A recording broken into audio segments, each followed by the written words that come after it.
ಮಣ್ಣಿನೊಡನೆ ಮಣ್ಣಿನಂತೆ ನನ್ನ ನಿನ್ನ ಸಂಗಮ, ನೀರಿನೊಡನೆ ನೀರಿನಂತೆ ನನ್ನ ನಿನ್ನ ಸಂಗಮ ಸಂಗಮ.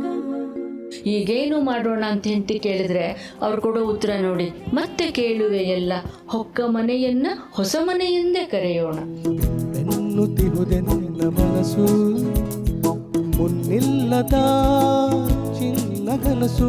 ಮನೆಯಿಂದ ಮನೆಗೆ ಅಥವಾ ಶಿಲಾಲತೆ ಇರುವಂತಿಗೆ ಈ ಎಲ್ಲ ಕವನ ಸಂಕಲನಗಳು ಕೂಡ ಯಾವ ನವ್ಯ ಕವಿತೆಯನ್ನು ನಾವು ಆಧುನಿಕ ಕನ್ನಡ ಸಾಹಿತ್ಯದ ಇನ್ನೊಂದು ಬಹಳ ಮುಖ್ಯವಾದ ಘಟ್ಟ ಅಂತ ತಿಳಿದಿದ್ದೀವೋ ಅದರಲ್ಲೂ ಕೂಡ ಅತ್ಯಂತ ಯಶಸ್ವಿಯಾದ ಕವಿತೆಯನ್ನು ಇಲ್ಲಿ ನರಸಿಂಹಸ್ವಾಮಿಯವರು ಬರೆದಿದ್ದಾರೆ.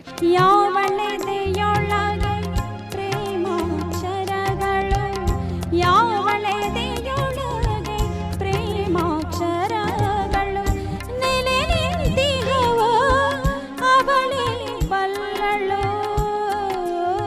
ಒಬ್ಬ ಅಪ್ಪಟ ಕವಿ ತನ್ನ ದಾರಿಯನ್ನು ತಾನೇ ಕಟ್ಕೊಳ್ತಾ ಈ ಕವಿತೆಯ ಸಾಲುಗಳನ್ನು ಕೇಳ್ತಾ ಇದ್ರೆ ನಮಗೆ ಇದು ನರಸಿಂಹಸ್ವಾಮಿ ಅವ್ರದ್ದು ಅಂತ ಗೊತ್ತಾಗುವ ಮಟ್ಟಿಗೆ ಅವರದ್ದೇ ಆದ ಒಂದು ಪನ್ನತಿಕೆಯ ಭಾಷೆಯನ್ನು ನರಸಿಂಹಸ್ವಾಮಿಯವರು ಕಟ್ಕೊಂಡಿದ್ದಾರೆ ಅಂತ ಅನಿಸುತ್ತೆ. ನಗುವಾಗ ನಕ್ಕು ಅಳುವಾಗ ಅತ್ತು ಮುಗಿದಿತ್ತು ಅರ್ಧ ದಾರಿ. ಸಾವನ್ನ ಘನತೆಯಿಂದ ಒಪ್ಕೊಳ್ಳೋದೇ ಬದುಕನ್ನು ಗೌರವಿಸುವ ಒಂದು ಕ್ರಮ ಅನ್ನೋದನ್ನು ಈ ಕವಿತೆ ತುಂಬ ಚೆನ್ನಾಗಿ ಹೇಳುತ್ತೆ ಅಂತ ನನಗೆ ಅನಿಸುತ್ತೆ.